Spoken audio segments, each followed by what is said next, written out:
नमः संस्कृता बच्चों, स्वागत है आप सबका।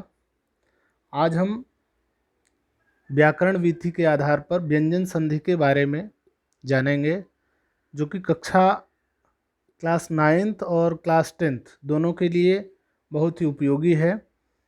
तो जैसा कि हमने पिछले पाठ में पढ़ा था कि पिछले क्लासों में पढ़ा था या पिछले पाठ में पढ़ा था कि संधि के मुख्यतः 3 प्रकार होते हैं: स्वर संधि, व्यंजन संधि और विसर्ग संधि। ये 3 संधियां हैं और इन 3 संधियों के कुछ कुछ भेद होते हैं। तो पिछले कक्षाओं में हमने स्वर संधि के बारे में पढ़ा था।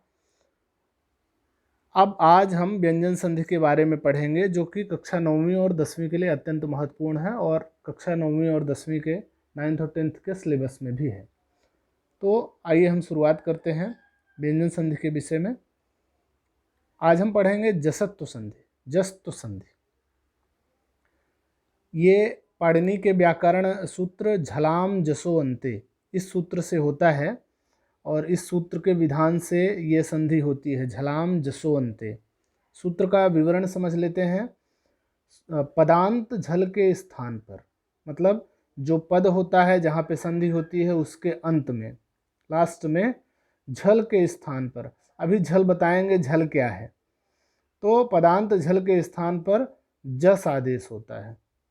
जस, जस में ज ब ग द ये अक्षर आते हैं। तो झल एक प्रत्याहार है जिसमें वर्गों के पहले, दूसरे, तीसरे, चौथे और ऊष्म वर्ण आते हैं।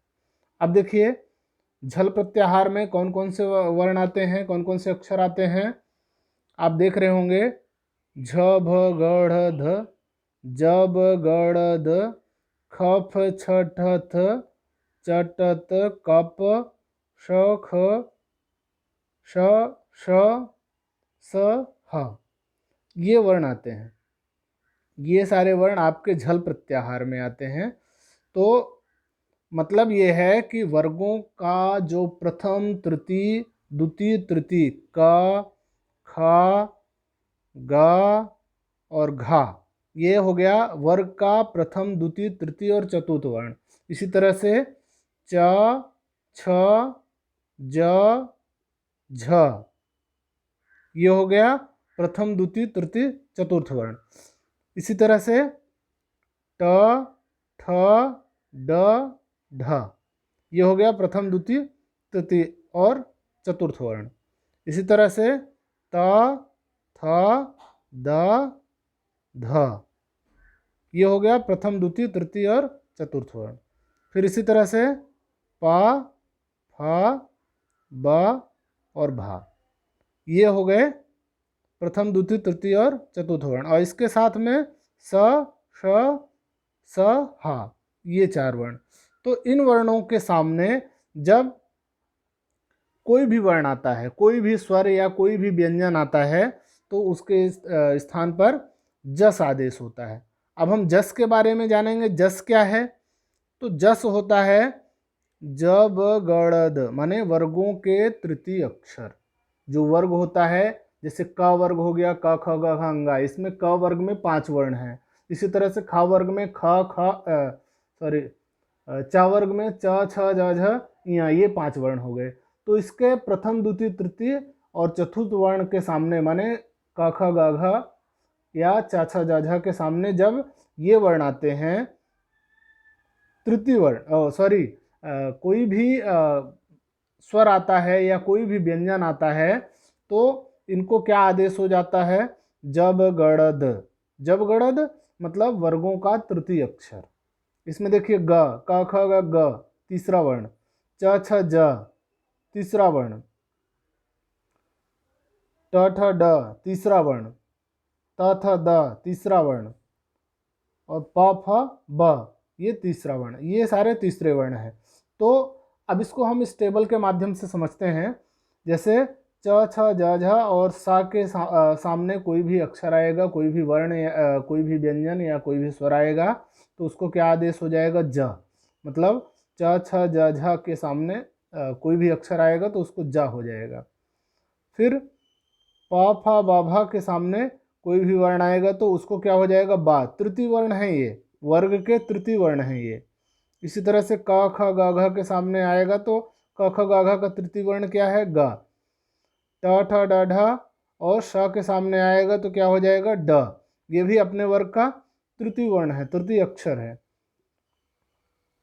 फिर त थ द ध न, सॉरी त थ द ध और स, इनके सामने जब कोई भी वर्ण आएगा तो उसको दा हो जाएगा। अब आइए हम इसके उदाहरण समझते हैं और उदाहरण के माध्यम से इसको पूरी तरह से समझते हैं। देखिए एग्जाम्पल में देखिए, वाक प्लस ईशः, वाक प्लस ईशा। अब देखिए संधि कहाँ कहाँ हो रही, क और ई में। बताया था प्रथम द्वितीय तृतीय या चतुर्थ वर्ण के सामने कोई भी स्वर या व्यंजन आए तो उसको क्या हो जाएगा, तृतीय वर्ण। का वर्ग का तृतीय वर्ण कौन सा होता है, गा। तो यहाँ पे देखिए वा गीसह, वा गीसह, का और ई मिला के गी हो गया, मतलब का के स्थान पे गा हो गया और ई ऑलरेडी है तो वा गीसह। फिर देखिए दिक् प्लस अंबरः, दिक् प्लस अंबरः। अब देखिए यहाँ पे क और आ का मेल हो रहा है। लास्ट वर्ण वर्ग का सॉरी पद का जो अंतिम वर्ण है और दूसरे पद का प्रथम वर्ण है, उन दोनों में मतलब इसका जो लास्ट अक्षर है, लास्ट लेटर है और इसका जो फर्स्ट लेटर है, इन दोनों को मिला के संधि होती है हमेशा। तो आप देखेंगे क और आ मिलके क्या बनाए, ग। तो दिक् प्लस अंबरः दिगंबरः, क के स्थान पे गा हो गया, दिगंबरः हो गया। इसी तरह से अच प्लस अंतः, अच प्लस अंतः, यहाँ च और आ का मेल हो रहा है तो च और आ को मिलके क्या हो जाएगा, ज। तो अजंतः। बाकी किसी भी शब्दों अक्षरों में कोई भी परिवर्तन नहीं आएगा, कोई भी बदलाव नहीं होगा। तो फिर देखिए नेक्स्ट देखते हैं, जगत प्लस ईशः। यहाँ ता और ई का मेल हो रहा है, ता की जगह पे क्या हो जाएगा, दा। तो क्या हो गया, जगदीशः, जगदीशः। मोस्टली एग्जाम में ये एग्जाम्पल जरूर पूछता है, जगत प्लस ईशः, जगदीशः। इसी तरह से दिक् प्लस गजः, का और गा का मेल हो रहा है। अब देखिए प्रथम और तृतीय वर्ण का मेल हो रहा है तो भी तृतीय वर्ण ही होगा। यहाँ आपने देखा होगा इन एग्जाम्पल्स में सब में स्वर हैं, लेकिन यहाँ पे व्यंजन है, तृतीय वर्ण। तो का प्लस गा को मिला के क्या हो गया, ग, दिग्गजः। ये क है, ये आधा का है, हलंत लगा हुआ है तो इसका मतलब आधा का है, तो आधा का के स्थान पे आधा गा ही होगा। फिर सत प्लस धर्मः, ता और धा का मेल हो रहा है तो क्या हो जाएगा, सत प्लस धर्मः, ता के स्थान पे क्या हो जाएगा, द, दा। तो सद्धर्मः, क्या शब्द बना, सद्धर्मः। इस तरह से सुप प्लस अंतः। अब यहाँ पे पा और आ मिला के क्या बनाएंगे, बा। तो सुबंतः, सुप प्लस अंतः सुबंतः।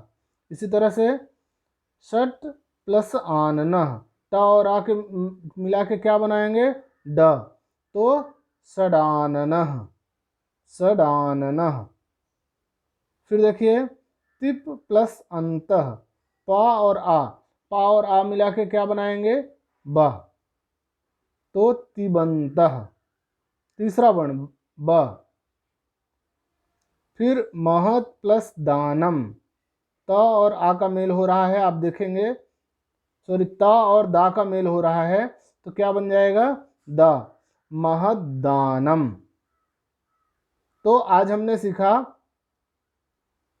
जस्तु संधि के बारे में, जिसमें प्रथम वर्ण के बाद कोई भी तृतीय वर्ण या चतुर्थ वर्ण या कोई भी स्वर आ जाए तो उसके स्थान पे तृतीय वर्ण हो जाता है। जैसे क के स्थान पे क्या हो जाएगा, ग, चा के स्थान पे क्या हो जाएगा, जा। इसी तरह से टा के स्थान पे क्या हो जाएगा, ड। इसी तरह से देखेंगे ता के स्थान पे क्या हो जाएगा, द। पा के स्थान पे क्या हो जाएगा, बा। तो आज हमने सीखा जस्त संधि के बारे में। धन्यवाद।